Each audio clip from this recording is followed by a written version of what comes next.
নমস্কার বন্ধুরা, সালমির কিচেনে আপনাদের সবাইকে স্বাগত জানাই। আমি খুব ভালো আছি, আশা করি আপনারা সবাই ভালো আছেন। আজকে আমাদের রান্না হবে মুরগির ছাঁট। আছে বলেছে মুরগির ছাঁট, ছাঁট মানে মুরগির ছাল ঠ্যাং ছাড়ানো পরিষ্কার করা, এগুলো হচ্ছে মুরগির ছাঁট। আমাদের এখানে বলে মুরগির ছাঁট। আর এখানে আছে আলু, একটু পুঁই শাক ডাঁটা দিয়েছি, ছাঁটতে তেল দিন সেই জন্য একটু পুঁই শাক ডাঁটা দিয়েছি, টমেটো কুচানো, পেঁয়াজ কুচি, এখানে আছে আদা রসুন, কটা গরম মশলা, এলাচ, লবঙ্গ, দারচিনি আর তেজপাতা। এখন আমরা রান্না করবো। মুরগির কড়া গরম হয়ে গেছে, অল্প করে তেল দেবো, দিয়ে দিলাম তেল, অল্প করে দিলাম কারণ মুরগির ছাঁট থেকে তেল বেরোবে, তেল জিনিস তো তেল বেরোবে, ওই জন্য অল্প করে তেল দিলাম। এখন দিয়ে দেবো গরম মশলা, তার সঙ্গে দিয়ে দেবো দুটো তেজপাতা।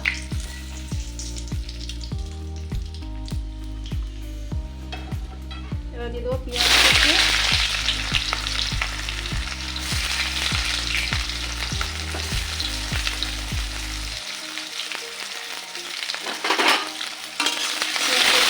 ভালো ভালো করে নিই।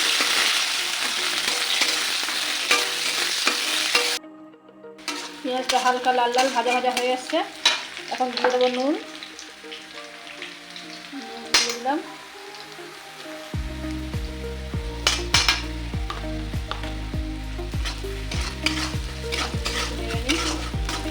এবার দিয়ে দেবো আদা রসুন বাটা,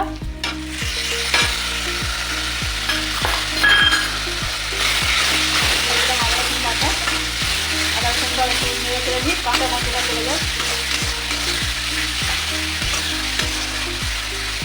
কাঁচা মশলা চলে গেছে। এখন দিয়ে দেবো লঙ্কা গুঁড়ো, হলুদ গুঁড়ো,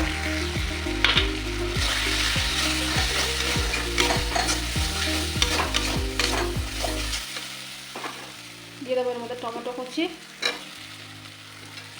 দিয়ে ভালো করে মশলাটাকে কষিয়ে নেবো। মশলা কষানো হচ্ছে, এর মধ্যে দিয়ে দেবো অল্প করে ধনে গুঁড়ো আর 1 চামচ মতো জিরে গুঁড়ো।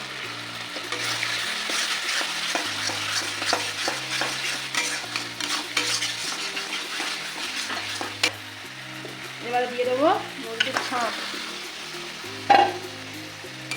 ছাঁটটা দিয়ে ভালো করে নেড়ে চেড়ে কষবো।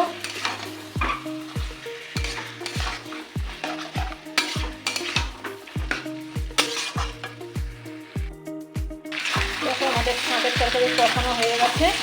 এবারে জল দিয়ে দেবো, অনেকক্ষণ দিয়ে কষিয়ে নিলাম, তেল ছেড়ে গেছে তরকারি। এখানে এবারে জল দিয়ে দেবো।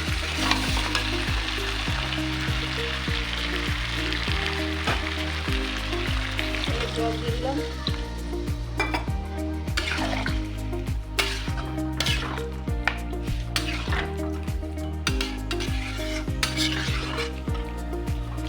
জল দিয়ে দিলাম, ফুটে গেলে তারপর চাপা দেবো। তরকারি হয়ে গেছে, ছাটের তরকারি, আলু সব সিদ্ধ হয়ে গেছে, ডাঁটাও সিদ্ধ হয়ে গেছে। এবার তরকারিটাকে নামিয়ে নেবো, অনেক খান দিয়ে হয়েছে তরকারিটা, দেখুন।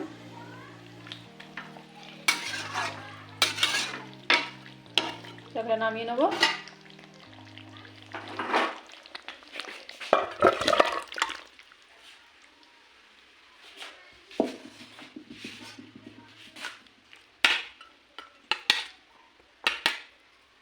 হয়ে গেছে বন্ধুরা তরকারি।